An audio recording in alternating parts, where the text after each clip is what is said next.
you could just throw it in the dirt and piss on it and get 5 pounds off it. You know what I mean?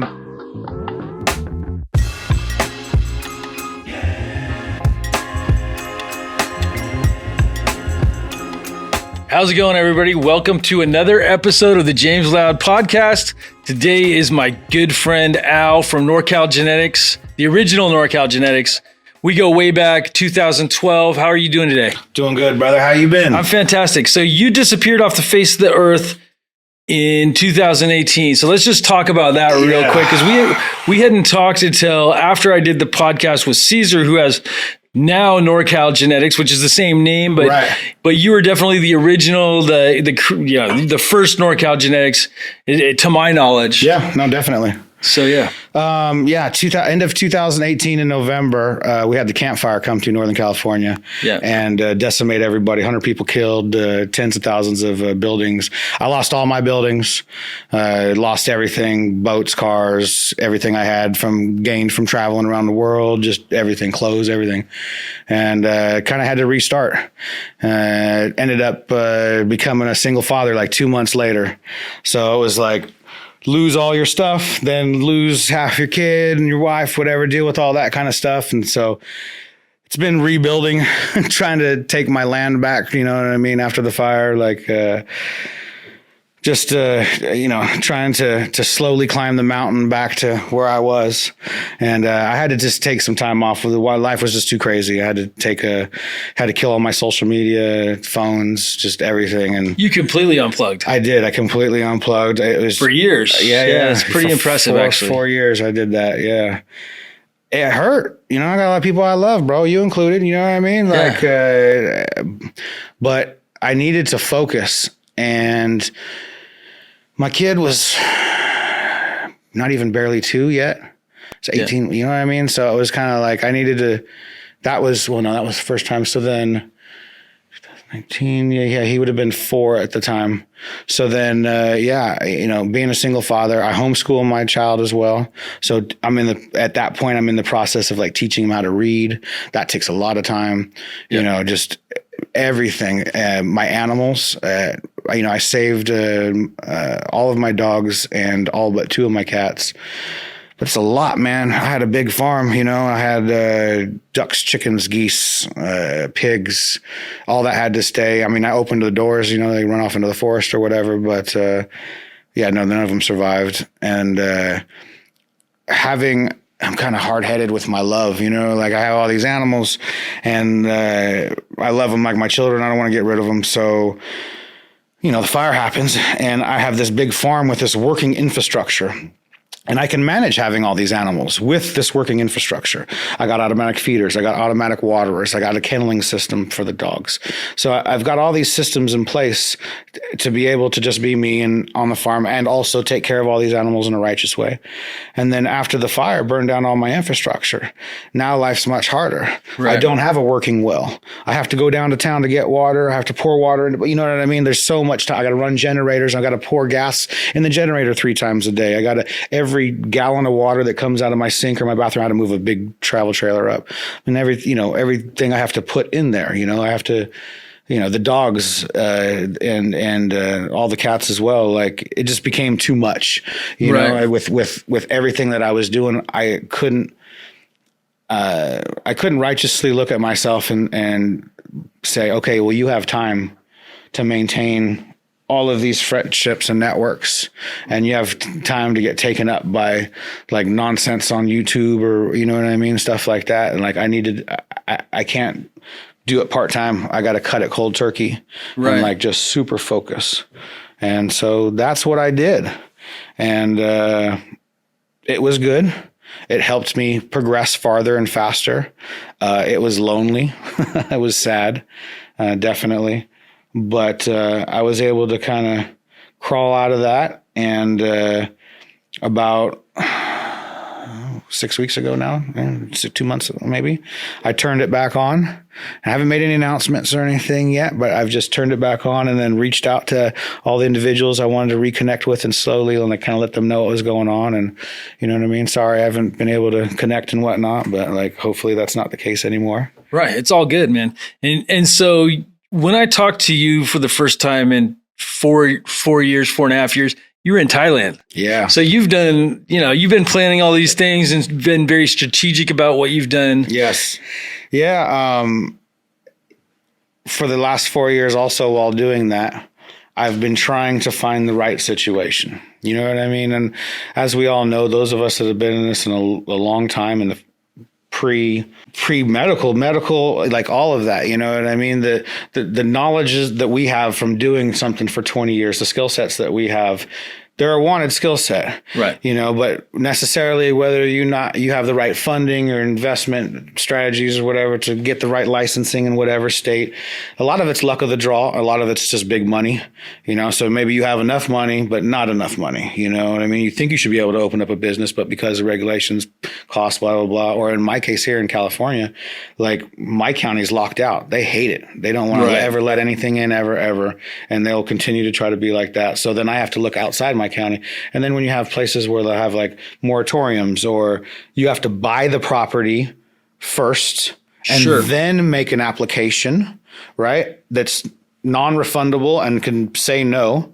And then I'm in on this property for how much money? Land is expensive here in California. You know what I mean? So before you even get to even start talking about real licensing and setting up the infrastructure of a business, you're already in $500,000. Well, you've been a self-sufficient guy your whole. We've been friends for over 10 years. Yes, right. Well, longer than that, buddy. More than that. And you've been a self-sufficient guy from the beginning. You've been into genetics for a long time. We partied all over the world together. Yeah.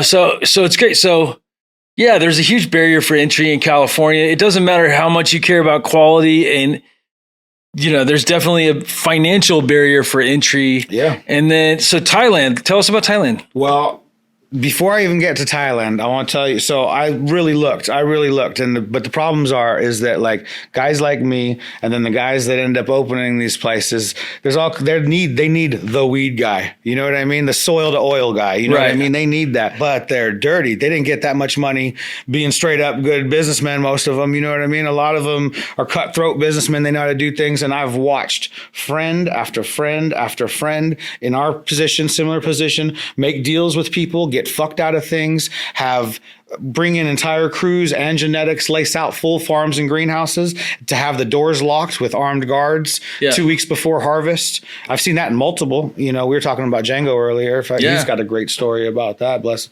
Rest in peace. We've lost some good ones. Yeah, we have. But there's all these bullshit deals. So then I've had some offers made, and I've kind of been weaving my way through it, trying to find the right situation. Ended up going to Washington, not last year, but the year before.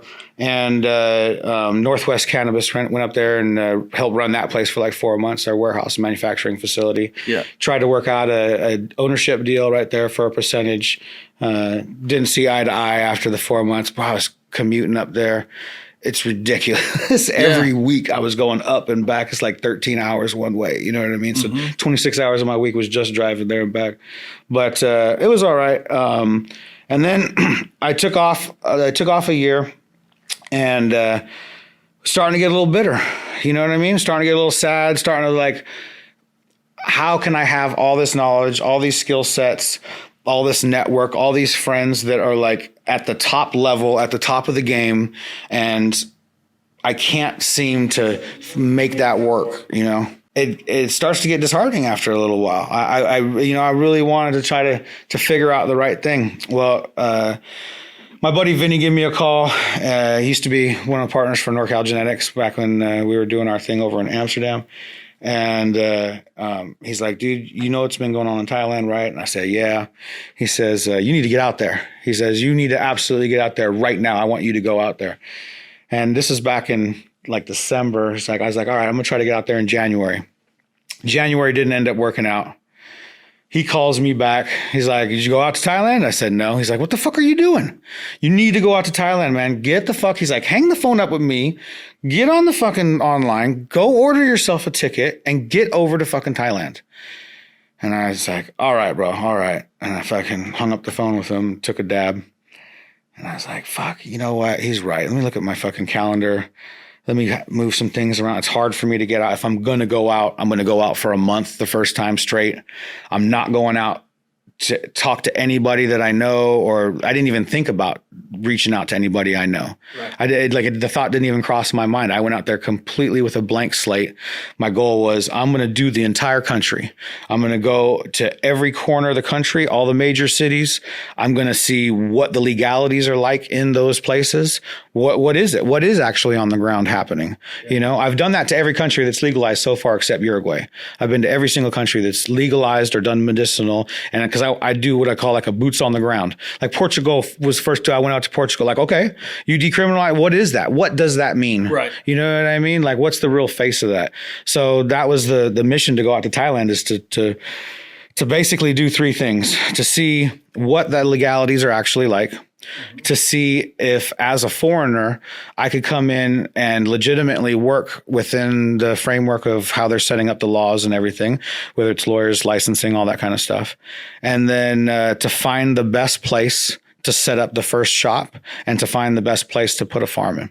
Nice. And then with all of that knowledge, to come up with some kind of package or some kind of fucking thing, and come back and find some of my boys and get together and say, let's go do this. Right. And so I did, and went out there and I did all of that. I went to 700 shops in the first month that I was out there. Yeah. I did another 200 shops. So I've been to 900 shops. I haven't even scratched the surface. Yeah. But it was good to see, like, okay, what's the quality? What do you actually have on the shelf?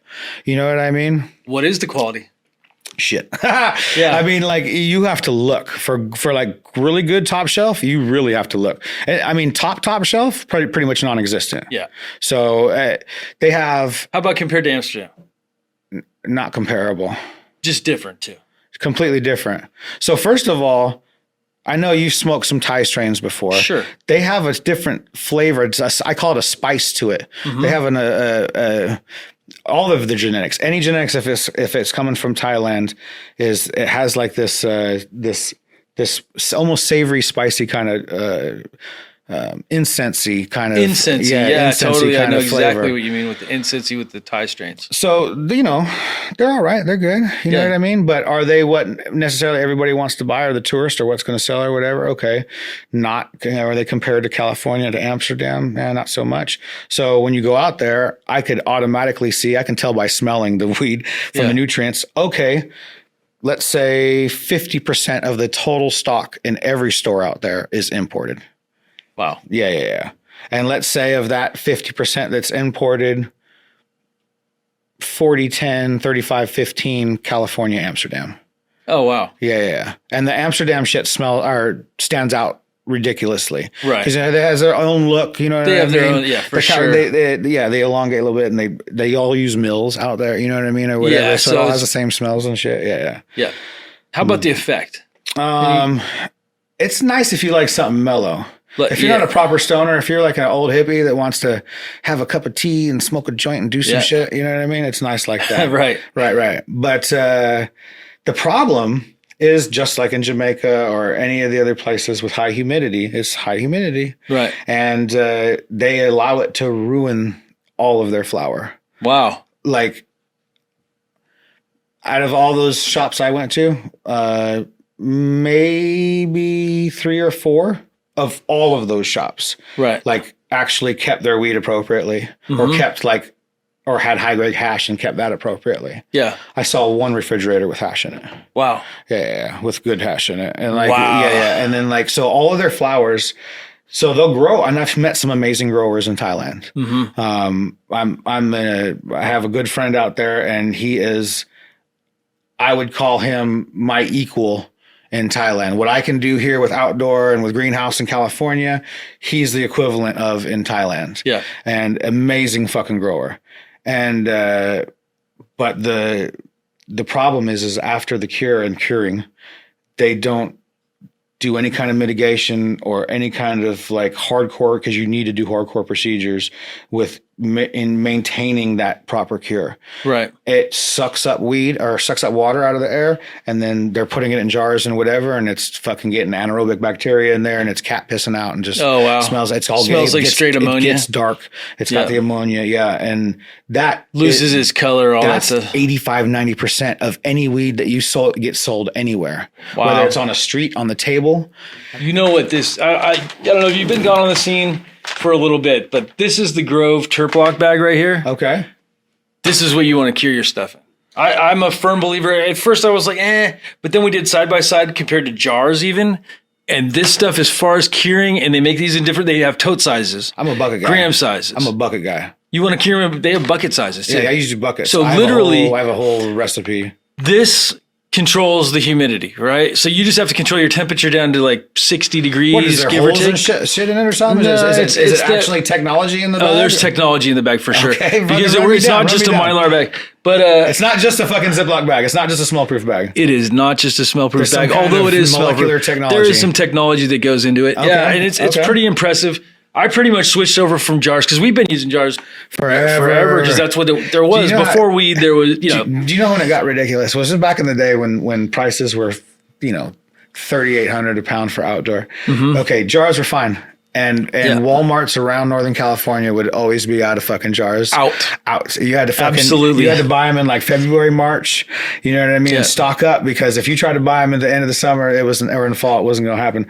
And it got ridiculous is when one time I went to a boy's house, and I think it's Kerr, maybe it's Ball. Yeah. They make a fucking 3 or 5 gallon jar, right, with like a latching top. Totally. And my boy was putting packs in there and shit. I was just like, okay, bro, this is getting expensive and ridiculous. But for sure, $3,800 a pound, you can afford to spend absolutely $80 on a jar or whatever the fuck it was. Like now it's like we got $2 to spend on that. You got a Home Depot bucket or sure.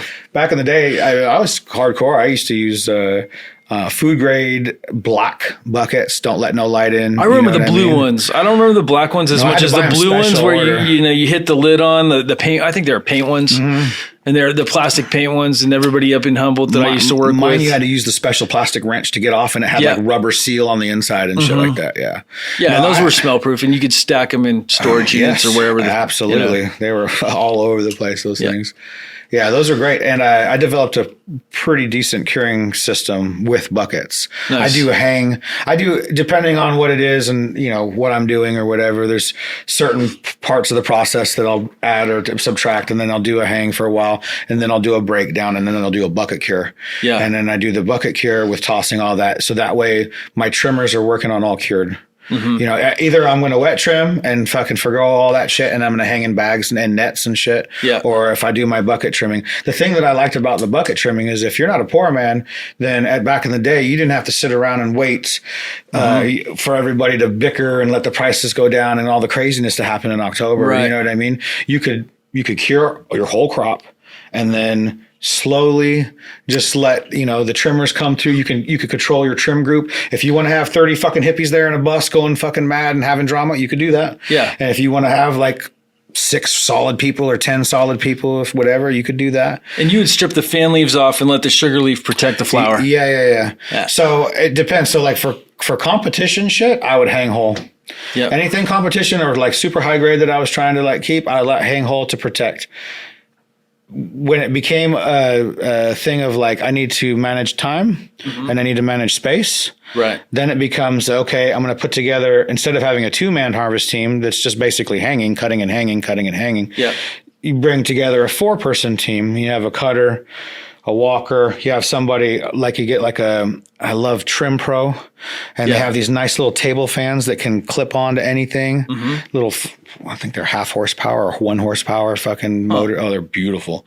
And then you can just cut down like, branches and then just kind of run them over kind of lightly, just to take the fan leaves off in seconds. Yeah. And then, back in the day when prices were higher and people can afford to spend money on stupid shit, then you could have hippies out in the garden, lollipopping and defan leaf and everything. Totally. 6, 7, 8, 10 days, 12 days before harvest. Yeah. And we used to like to do it because it would stress the plant out and fucking get a little bit more love on there. More terpenes, more cannabinoids. Yeah. For sure. So you want a bunch of cups. You won Yes, Cannabis sir. Cups. You Yes, won High sir. Times Cannabis Cups. Yeah, it's This hoodie, this is the Norcal Genetics hoodie. This is from our 2012 or 14 Cannabis Cup. And that's like 13. the first, something like that. I think it was Yeah, 13 actually. 710 technician. Like oil was just like. So I have a picture with us. Started. I have a picture of us together. There's a couple other people, but yeah, I have some good photos of us back in the day when you won. And, those were good years, man. Those were really good years. I miss that time, bro. Yeah, we had a lot of fun. We partied in Spain and Amsterdam a lot. I miss that time, brother. I tell you what, it'll never happen again. It's like disco. It'll never, ever happen again. It was because of all of the circumstances around the world. You had illegality all around the world. And for a man, mostly, 99.9%, a man to take certain responsibilities and actions in this illegal realm that existed. Yeah. It took a certain personality type, mindset, whatever. You have some balls. Regardless of culture. Right. Regardless of how you're raised, regardless of religion, regardless of race, regardless of age. Yeah. There was commonalities in these mindsets. And here this shining thing was once a year for an entire week, 10 days. There was a fucking Cannabis Cup, this celebrated cup that everybody around the world thinks you're going to get there. And it's going to be like the Super Bowl. But when the reality is you get there, it's some fucking background warehouse bullshit. You know what I mean? Right. Creeping through alleys and doing like Cannabis Cup, coffee shop crawls. But, people would go because that was the only game in town in the world. Yeah. And people would show up, and it was the most beautiful thing to see a room of bosses, fucking bosses that run shit in their respective areas and their towns and their, countries and shit like that. All alphas. Yeah. And no bullshit. No fucking ego check in. You know what I mean? Obviously there's a little drama, and we get to see it now a little bit more. Sure. The drama is different now than it was back in the day. Like if you talk shit about something, you get your ass kicked. Yeah. But we have friends that got, they definitely kicked other people's asses at cups before, which we won't talk about on the, some definitely had it coming, dude. Some funny shit though, but like way different with social media and people talking trash, dude. Like it's just way different. It's and the whole like clickbaits and all that bullshit today and all that goes on. Yeah. So, but it was beautiful to see that, man. And then, friendships were forged and relationships were had and visits were made to other countries. Hey, bro, why don't you come see how I do things? Why don't you come see how I do things? And speaking from breeders, we knew everybody, bro. Like we all knew each other. Yeah. We all know each other at the fucking top level. If you were fucking around, you know what I mean? If you had your genetics in multiple countries or whatever, everybody, we all know who each other are. Right. Even most of them, even if like you were old school legends like Blueberry Boy, who went into, like his shit was awesome. We all knew it here for a long time, and then he was off in kind of the cuts for a while, and then all of a sudden when all this shit opened up, all of a sudden, oh pow, he get to come out and do his thing or whatever, or Shanti, you know what I mean? Same. Totally. So good breeders are able to come out and like, I remember the first time I met DJ Short, he told me you need to put the seed under your tongue and let it acclimate to your genetics, your DNA, so that it'll respond better to you. I love it. And there's some crazy stuff he said, but he was the first person that said that I didn't need to do tissue culture. It was interesting because tissue culture, I was super stoked on tissue culture, Bill Graham and all that stuff back in the day. And he's like, dude, you don't need tissue culture. You need to put your plant in the ground, let it veg out, and then take clippings off that veg plant.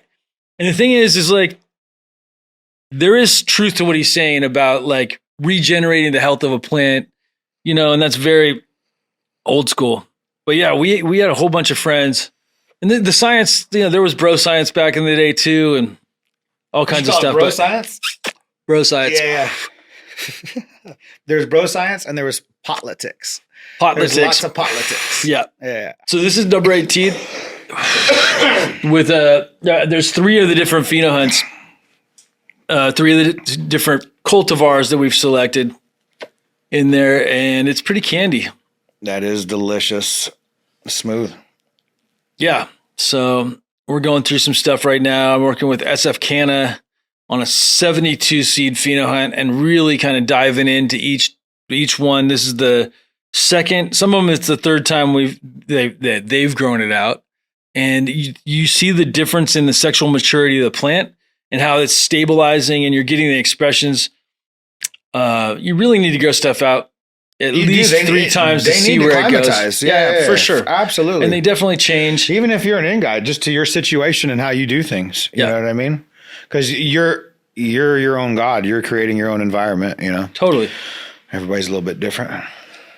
So as far as genetics, what's your favorite? What do you like working with? What do you like breeding with? I mean, you've done a lot of breeding over the years. You've done a lot of growing. Yeah.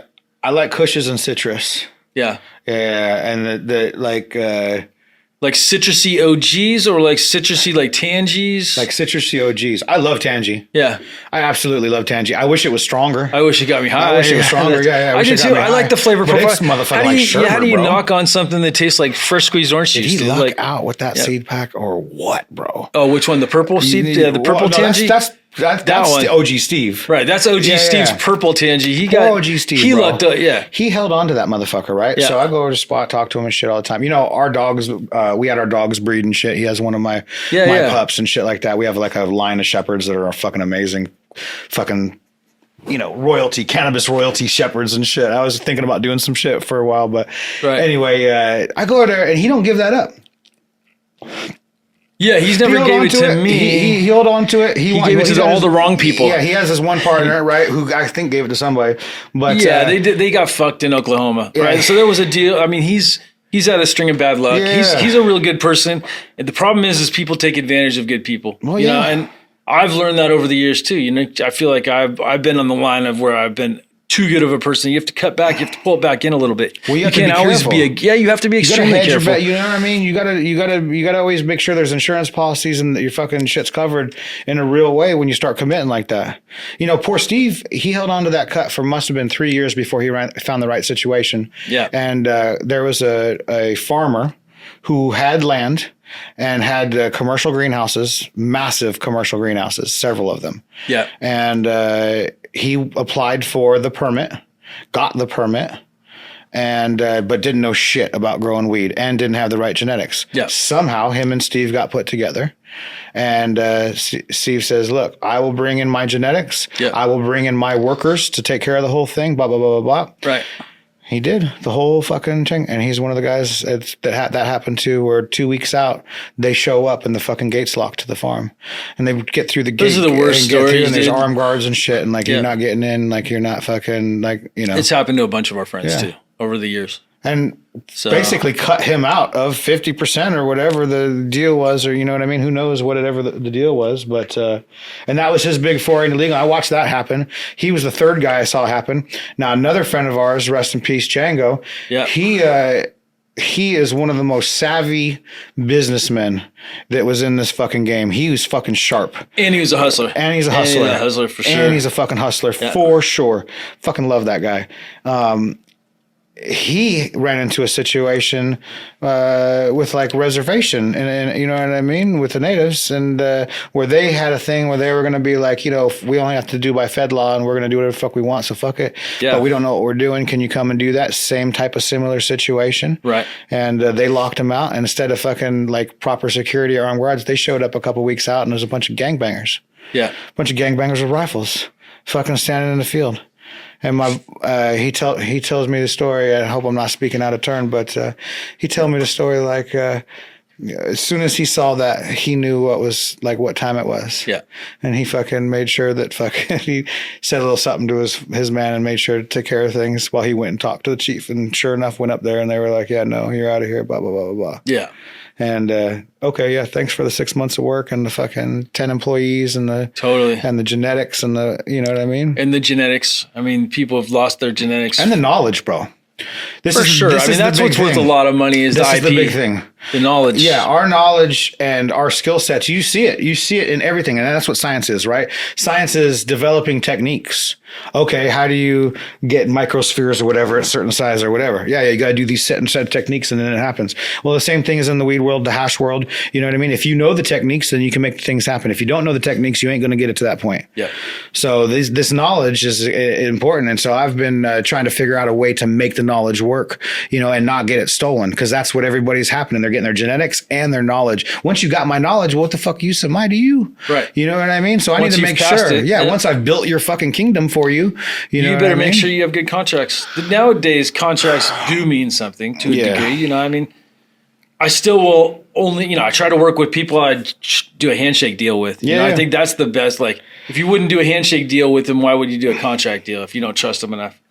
But let's jump back into Thailand. Let's jump back into Thailand. Okay, we'll talk about Thailand. Okay. And then we want to talk. Yeah, we got a lot to talk about. Yeah, my friend. Yes, sir. Yes, sir. So Thailand. Okay, so Thailand. So did the work. Did all this.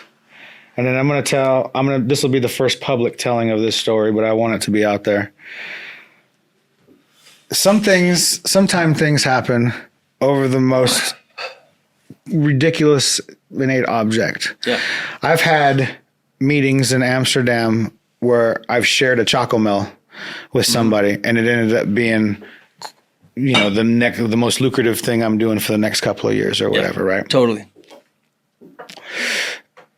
In Thailand, on my last week and a half, I'm sitting at a street food cart. Yeah. Waiting for my fried shrimp to be cooked up. These two guys come up. One of them orders some shrimp, and they're just standing there. I decide, two white guys look like they're English. I'll go ahead and say some shit to them. Yeah. Hey, how you doing? What's going on? Some little small talk. Taking their time with the shrimp. Have a little time to have a conversation. And they seem pretty cool. Seem like smokers. Yeah. So I was like, one of them says, what are you doing? What are you doing out here? And I said, well, to tell you the truth, I'm out here looking at the weed game, kind of see what's available, and probably can come out here, open up shop out here. And I'm just trying to find, where to open up my shop and, all the right situation. And they kind of stop and they both look at each other, and then they just start laughing. And I was like, uh-oh. I was in my brain. I was like, something's going on in a negative way. I was like, this means something. And they turned back around, like, so are we. And I was like, really? And I'm like, yeah. So then that started leading into another conversation and another conversation. Right. Then it started leading into like, oh, well, who do you know in this area? Who are you doing that? And like co-signing is happening and people are reaching out. This guy, that guy, whatever. Fucking, it's pretty cool shit. They're repping terp tenders. Shout out to terp tenders out there in England. Nice. But but anyway, so over the next couple of months, we've wined and dined and romanced each other and created a fucking pretty strong team. And now we're at the point we've got our farm. It's in its building phase right now. We're a couple weeks in.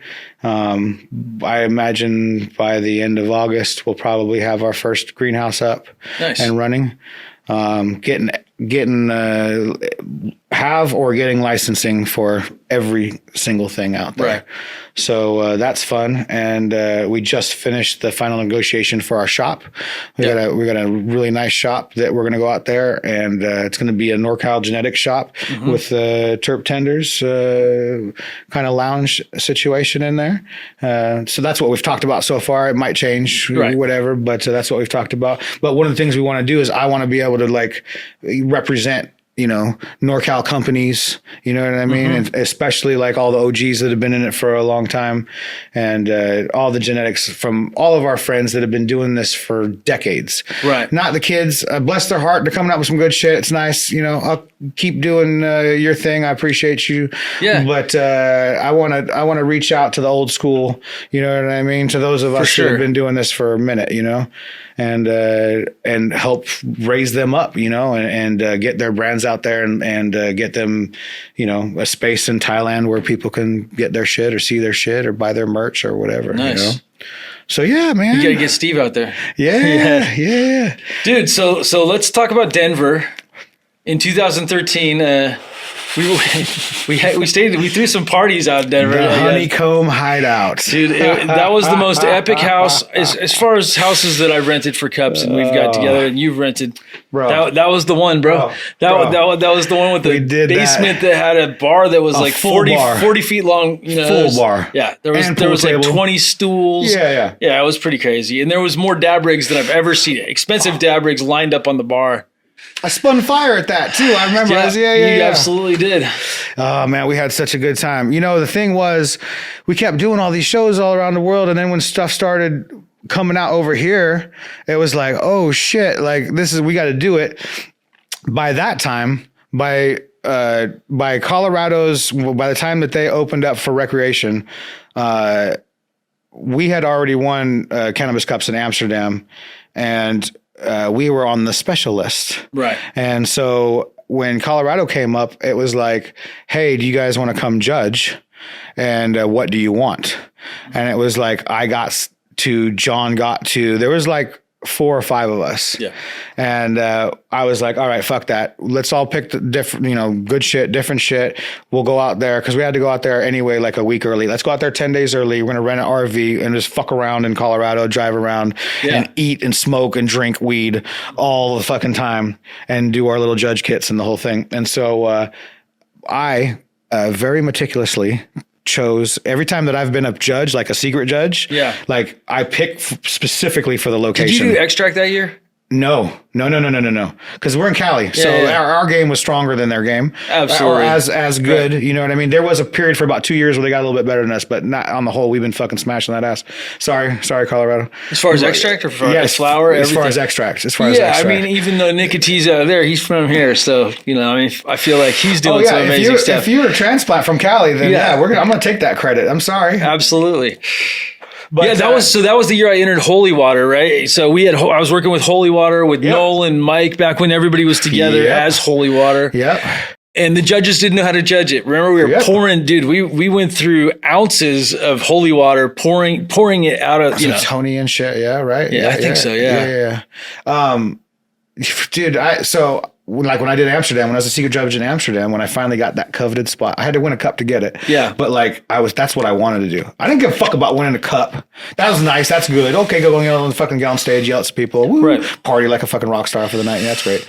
Emmy speech. But I wanted the ability to be a secret judge. That's what I really wanted. Yeah. Because essentially you're tasting the world's best fucking shit for a week. Sure. Yeah, and you get a box given to you of fucking absolute, like not what the normal judges, for those of you that think you've been a judge at High Times before, that's not that.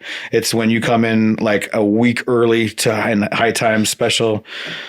Crew puts together boxes and shit. You had to go to a safe house and you pick up your fucking box of drugs. You know what I mean? It was all about safe houses back in the day. It's like loved it. Literally Amsterdam was the safe house drop off. It was, they had the house and I mean, those were old school, where it wasn't like, it was still illegal. Yeah. It was still dangerous to a degree.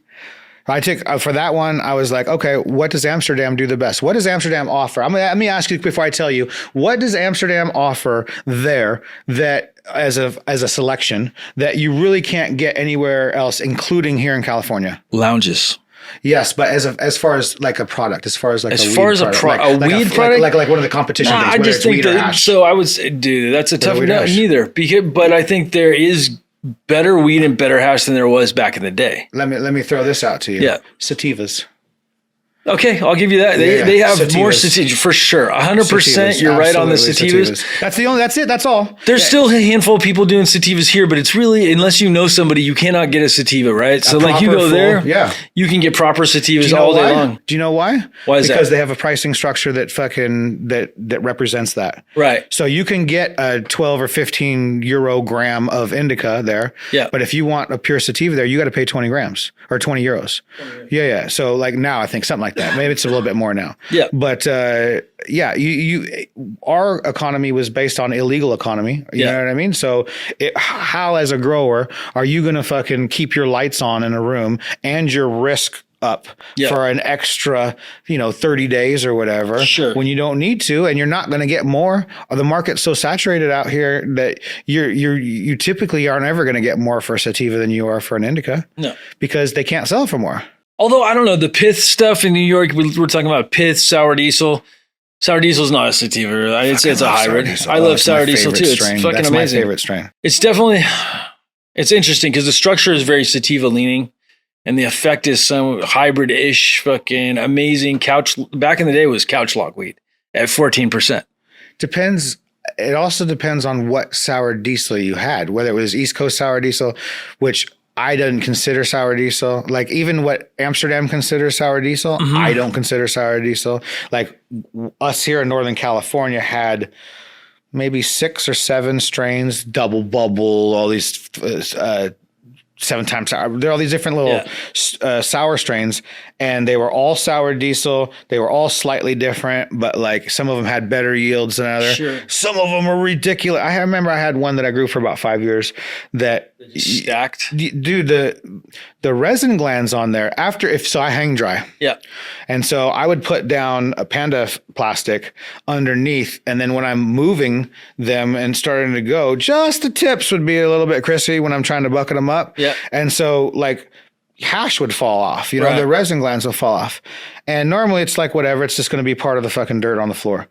With this particular shit, I'd scrape it up because the resin glands were full melt out of the fucking gate. Like I would barely have to put it through a shitty silk screen kefir from old school before they had, you got to use micron, you know what I mean? Before all that. Right. And dude, it would you just touch a lighter to it and it would just pool up.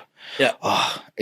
Yeah. So the best sour diesel was where I saw was that, Sonoma was like the northernmost part of Sonoma, which is Cazadero, Josh Freeman. He grew the best sour diesel back in the day that was outdoor, but I think it was East Coast. We just call it sour diesel, but I think it was ECSD, but everybody has a different opinion on what sour was what cut. And, it's like, there's crazy stories about all of them, but the real sour diesel was the real sour diesel. There was only one real fucking super fire one. And then there was like a lemony, they called AJ's is what we got it. But apparently that's not a true story, that AJ didn't have his own cut, but it was just ECSD or sour D. But that's a whole nother podcast. Yeah. That's a whole nother podcast. Yeah. Wait, if you listen to Soma tell the story. No, but Soma's that's sour diesel. His sour diesel is different. And that's so his is East. Yeah. Dude, that's not really sour. Yeah. That's New York City diesel or New York sour. Diesel. Yeah. But then the seeds that came from some of those packs that Don and Aaron got that turned into some of the more citrusy type of, apparently that's literally the line. Well, Soma, I think, said from that would be like tangy and shit like that. And all the lemony shit. Soma's was straight grapefruit. So his was a grapefruit fucking massive yielder, but nothing like the East Coast sour diesel. And they were both the New York diesel and then the sour diesel were so far off from what I knew as sour diesel. I like the New York City diesel too. It's cool. It's got a nice fucking grapefruit, like that ruby red grapefruit. I love smoking that too. It's great. But I like the high from the sour diesel, and it used to fuck you up. The outdoor that was 14%, 15%, that shit used to wreck you more than the stuff that's 30% today. Oh yeah, that shit was delicious. Ours was we had in our area Sour Bubble was like the best one. There's like 4 or 5 good, really really good ones. You could take that. It had when it cured out, would have peach colored, very light orange peach colored hairs. Yeah, it wasn't like like the New York would be like a darker color hair, like almost like a red hairish. Mm-hmm. Yeah, nothing like that.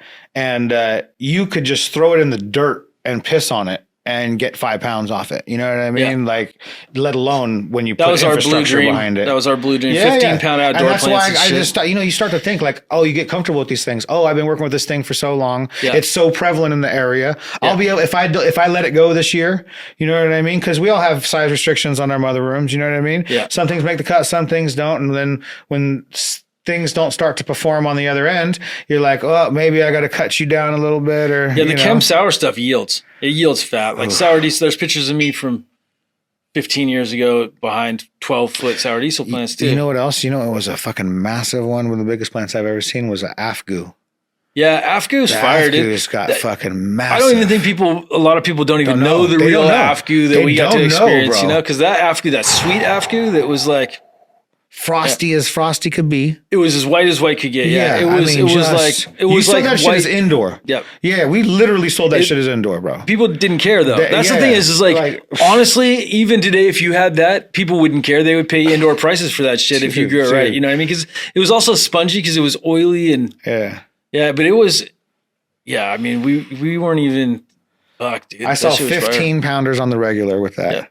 And I saw an 18 pounder. Not Crazy. That I did personally, but fucking one of my boys did. Yeah. A fucking goddamn orange tree. But they did a technique where like they pushed them down with water every day. And they grew more like a hedge style. Mm-hmm. So instead of being like a big tall orange tree style, they grew like a massive fucking hedge. Yeah.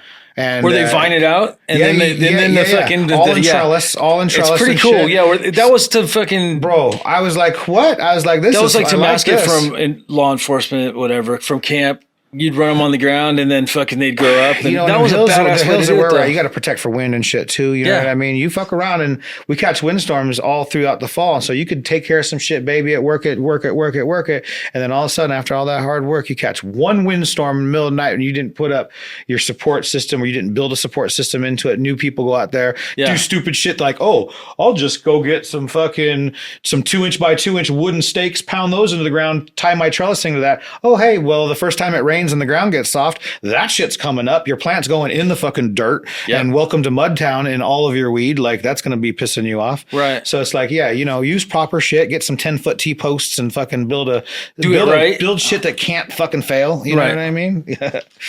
So I really appreciate you coming on the show, man. Word. It's been great. It's been good catching up, dude. We'll have to catch up some more. In Thailand, we need to do a podcast from Thailand to tell everybody about your experiences you come out out to the there, villa, bro, and you do one poolside. Oh, I mean, I'll call you from here. I'm probably not going out till November, but I'll come pick you up at the airport, bro. Let me know. But let me know. But let's do a podcast from here to over there. We'll do it overseas. I'll pick you up in a limo, bro, with a fucking dab rig in the back, bro. Nice. I'll take care of you. Yeah, that's the way to do it. That is, bro. So, dude, tell us a little bit about where everybody can find you now that you're back on the scene. Well, they're going to find us in Thailand here in a couple of months because we got all licensing. We'll have the shop open, all of that stuff. But right now, we're still keeping it a little bit low key. We're doing our big launch. We just had our new logo because it's a collaboration of teams. Yeah. So we're all maintaining our independence and keeping our brands that we've kind of built. You know what I mean?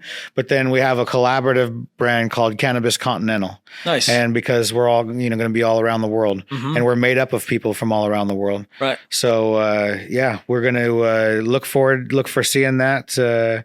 We've got an Instagram Cannabis Continental page. Go ahead and like us. We ain't got no content on there, but give me a couple weeks and I'll have some good shit for you. Dude, thank you very much. And I'll talk to you soon. I love you, brother. Thank you for having me. Love you too, man.